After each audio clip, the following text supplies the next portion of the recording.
According to a survey, over a third of young people no longer follow the sport following the passing of Her Majesty last September.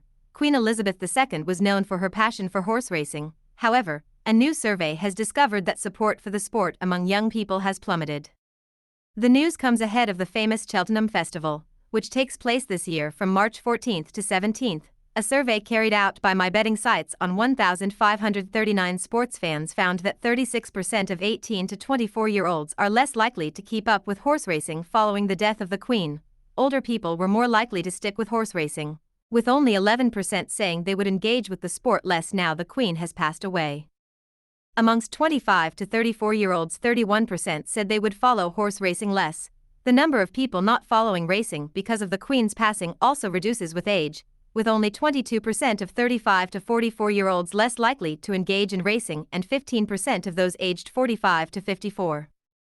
Overall, 22% of horse racing fans will be less likely to follow the sport, increasing to 1 in 4, 24%, of those in the UK and falling slightly to 19% amongst Irish fans. Her Majesty was a huge fan of the sport as well as a horse owner and breeder, winning millions of pounds as a result. She was a regular spectator at the biggest racing events every year, such as Royal Ascot and Cheltenham Festival.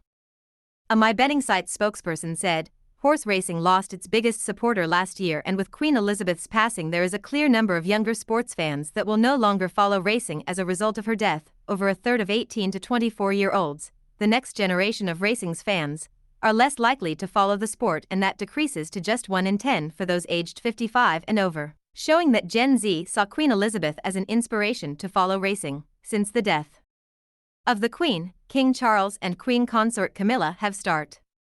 Her Majesty is believed to have made around £10 million in prize money over the course of her life. A royal source confirmed that despite Charles reducing the number of horses he has, the sport would remain in the family. They said, the connection between the family and the horse racing industry will continue. The desire is to continue with the traditions and connections with Royal Ascot, but not on the same scale as Her Majesty because she had a passion